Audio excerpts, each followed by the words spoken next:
High Sunny, thank you so much. তুমি আমাকে সারাদিন অনেক সারপ্রাইজ করেছো, বাট আমি তখন এত ব্যস্ত ছিলাম, আমাদের এখানে তো অনেক রাত তখন। তো আম্মুকে নিয়ে আমি কিন্তু জানুই ইমার্জেন্সিতে ছিলাম, আমি বের হতে পারিনি। আর তোমাকে আমি থ্যাঙ্কস জানাতে পারিনি, আমি অ্যাটেন্ড করতেও পারিনি। I am sorry. সবাই যারা আমাকে উইশ করেছেন সানির পেজে, প্রোফাইলে, যেখানেই হোক আমার প্রোফাইলে, সবাইকে অনেক অনেক ধন্যবাদ। যে আমি অনেক কৃতজ্ঞ আপনাদের কাছে। আমি আপনাদের এত ভালোবাসা পাওয়ার যোগ্য কিনা আমি জানি না, বাট আমি সত্যি এনজয় করেছি, মনটা আমার ভালো হয়ে গেছে। আমি সকাল ভোরবেলায় এসে জাস্ট 2 ঘন্টা ঘুমিয়ে এখন আবার দৌড়াতে হবে, আমার আম্মুর কাছে যাবো একটু। তো ফাঁকে ভাবলাম যে আপনাদেরকে একটু থ্যাঙ্কস জানাই।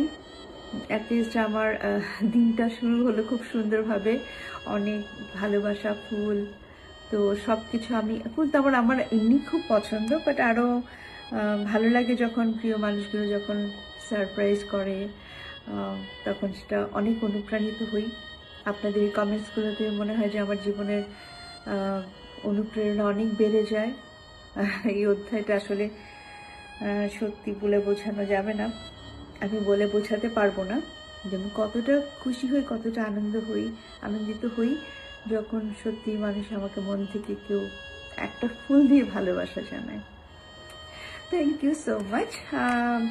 আর কি বলবো, আমাদের চাপওয়ালা শ্বশুর বাড়ি এবং ঔরঙ্গাবাদ, সাটুরিয়া দুটো আউটলেট থেকে আপনারা অনেক ভালোবাসা জানিয়েছেন, যারা আমাদের আতিথ্যতা গ্রহণ করেছেন সবসময়ের জন্য। আমি তাদের কাছেও কৃতজ্ঞ, তাদেরকেও আমি ভালোবাসার এই অংশীদারিত্ব আমি মনে করি, যে কারণ আপনারা মন থেকে আমাকে ভালোবাসেন বলেই আমার দিনটা এত সুন্দর হয়, আর আমি এত আনন্দটা উপভোগ করতে পারছি এত দূর থেকেও। আমার কাছে মনে হচ্ছে না আমি বাংলাদেশে নেই। তো সবকিছু মিলিয়ে আসলে আপনারা আমার দিনটাকে অনেক সুন্দর করেছেন, সেজন্য আমি সবার কাছে কৃতজ্ঞ।